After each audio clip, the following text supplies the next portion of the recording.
wonderful day to wander, and we are officially back on the road and headed towards the Airstream rally today. So today we are starting from the state of... Oh gosh, where? It's a trick question because I don't pay attention. We're starting from the state of Missouri. Ah, yes, and Missouri. We are going to be traversing a majority of the state of Nebraska if all things go well. The goal is to get as far through Nebraska as possible. So total, we have approximately 835 miles left on this trip before we get to our destination in Rock Springs, Wyoming. So the goal is to knock out as much of that 835 miles today as we can, while also getting good gas mileage, because that's always a good goal.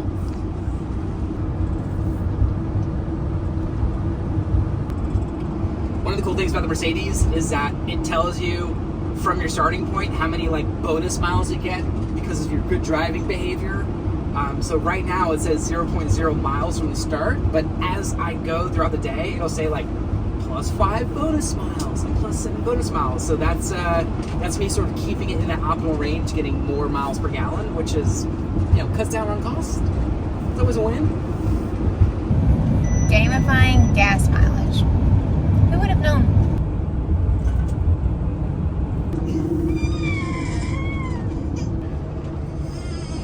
In the past hour, I've seen literally one gas station, and it's this one, and they made a big deal about it with some signage, so I'm going to stop and top off the gas tank just in case. And also, Dash seems like he needs a break. Is that better, Dash? Say happiness is the driver's seat and food. Since we stayed at a campground last night, we showered there, and as you can see, the towels are currently in random spots because I haven't put hooks up for those yet. So I'm not really sure where I'm going to hang those, but I'll figure that out in a couple days. For now, I'm just hoping that they dry in their weird positions that I've found them for. Or that I found for them. Is that silly, Dash? Yeah. Oh, you see a truck.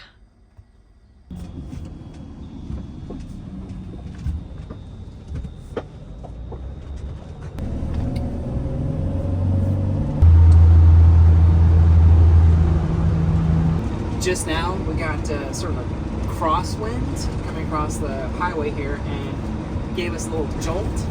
Now, one of the things that I have noticed in driving the van over pulling the Airstream Classic with a F-250 is that F-250 and the towable, super aerodynamic, always cut through the wind, trucks pass you, never really affected you whatsoever. But with this particular chassis, it's thin, it's narrow, and tall. So some of those crosswinds can kind of rock you a little bit, especially when you're out in these wide open plains like we are right now. Fortunately, we have the air suspension here, which helps to keep it stabilized. So that's helped out a lot. I can't imagine not having that suspension upgrade with this particular chassis. I know not all Mercedes Sprinter chassis have that, so really fortunate to have that. But yeah, just something that to be cognizant of that I didn't have to be cognizant of when we were towing with the F-250. Now, we have different things to worry about when you're towing with the F-250, of course.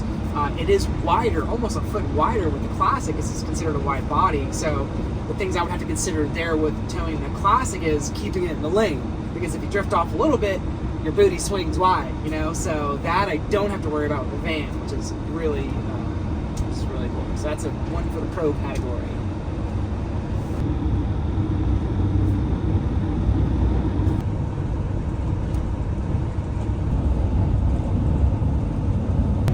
In case you're wondering what I'm doing while Daniel is doing such a superb job of driving us, and while Baby Dash is asleep, I'm working.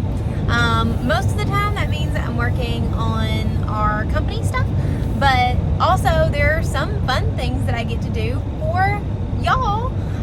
One of those things today being that we just recently announced that we are hosting our very first inaugural rally. We're calling it the Camp Local Rally, and it's going to be in Georgia in November. So we are super ridiculously excited about this. And so I shared a couple of videos and some fun stuff on social media about that. But in case you're interested, because we would absolutely love to meet you, we'll leave a link in the description on this video below to the information about the rally and tickets. And obviously, you want to go check that out. Side note, they are selling out pretty quickly, so don't wait. Check it out today.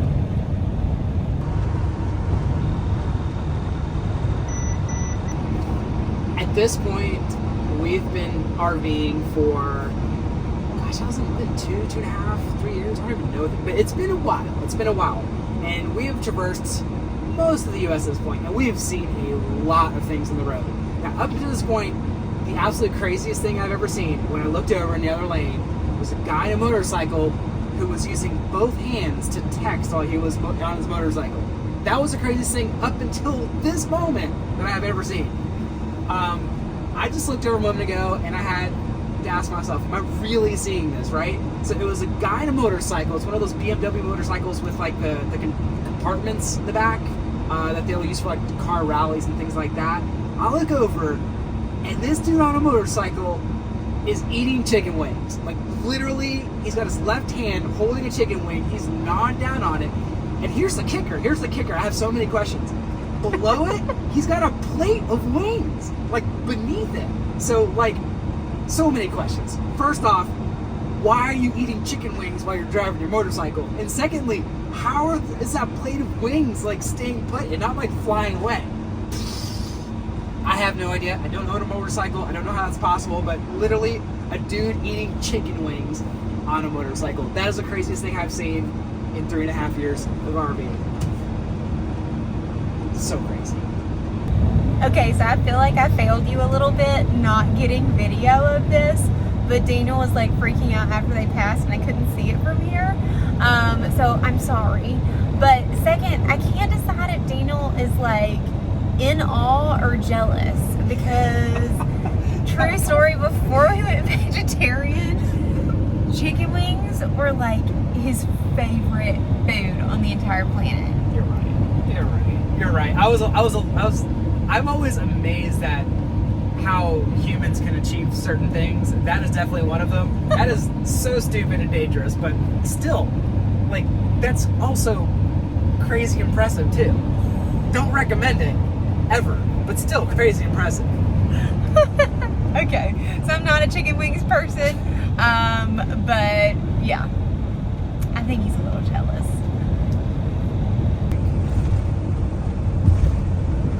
Really? Wow. So we stopped at a rest stop because someone is pretty sick of driving at this point. Nebraska. It's like nothing but corn. I mean, literally been staring at corn all day. Because Daniel's so bored, about 30 minutes ago I started looking for a harvest host solution for the night.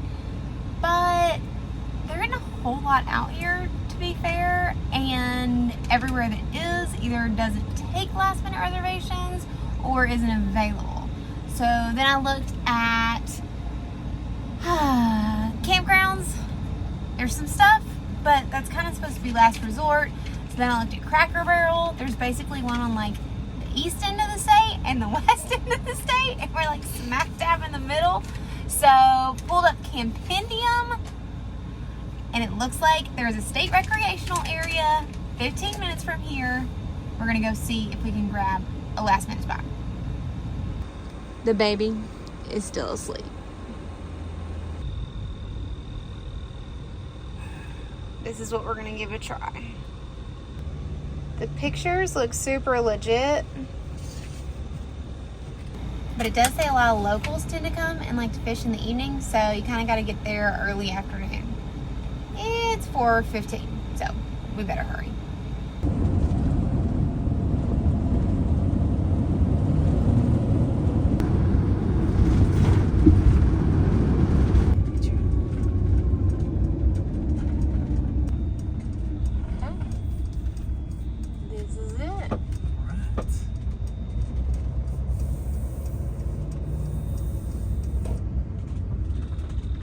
So Daniel asked me a few minutes ago if I knew where our national park pass is, but this isn't actually a national park, although I do know where our pass is. It's a state park. So there is like a daily registration fee for vehicles that are not licensed in Nebraska, and it's $12. So it's probably one of the things that's going to be on the honor system because I see one of those little weird boxes. All right, here's the sign, and here is the envelope that you fill out when you get here. You drop some moolah in there, and your daily pass is attached. And there is the pricing. There we go, some of the park regulations. You've got a 14-day limit, similar to a lot of the state and national parks around the country. All right, buddy, you ready to go look for a spot? There's supposed to be spots on the water here. We'll find out. Ooh. We'll try to find a good one, okay? Okay, let's do it. We are on the hunt for a camping spot. Are you going to pick it out, Dash? Yeah. He's just having fun riding with Mommy up front. Rabbits! There's rabbits. bunnies in that spot. Rabbit. Ooh, water. Okay, Dash just found us the most amazing spot here at the park. We just got situated. We already hit the auto leveling jack, so everything is already level. And went ahead and paid my deposit. And what you do is you take the receipt from the envelope and you put it on this pole right here, along with your site number. So, for instance, in our case, we are site number 19 here, and it is $15 per night here. Great deal. Granted, it's dry camping, no hookups or anything, but I mean, $15. Fire pit. Got our own table over there. As you can see, waterfront view. I mean, in terms of like finding spontaneous places, pretty much hit pay dirt with this one. This is the perfect location for tonight. What do you think, dude? That's probably not for you. Dash, what do you think? Isn't this chair the most adorable thing ever? Dash, you like your chair? Yeah? That's your gift from the Airstream of Tampa team? Aren't they amazing? Say big thing.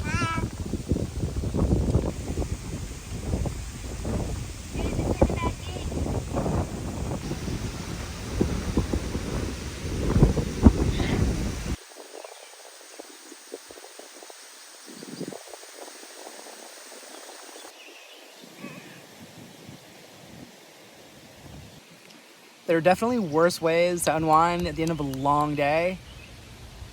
It's hard to put it into perspective how relaxing this place is. I mean, this is basically why we opted for van life. Quaint little park, beautiful views. It was $15. So we splurged today. We didn't stay at a Cracker Barrel or anything like that. We went all out, $15 to stay at this recreation area. Right, Dash? You've got birds and water and, I mean, It's good yeah. gig. It is. It is.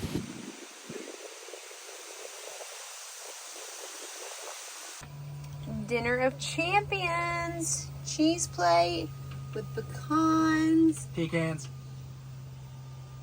No. Pecans. And dried mangoes. And Apricots. a baby who's constantly on the mission to get out of here. Baby, what are you doing, dude? Dash, can you say I love buttons yet?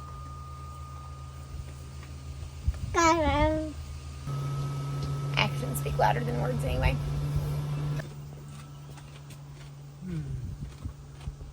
All right, crew. Hi, baby. Did we get to Wanderlocal today?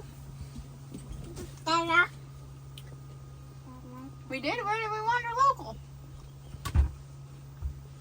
A local state park. Oh, okay. in all honesty, we're kind of light on the wandering local today, but we made good progress on our way to Wyoming. So, because of that, if you haven't wandered local today, make it a priority. You can do it for you and for us. Because as you know, it's good for the soul. We'll see you soon, friend.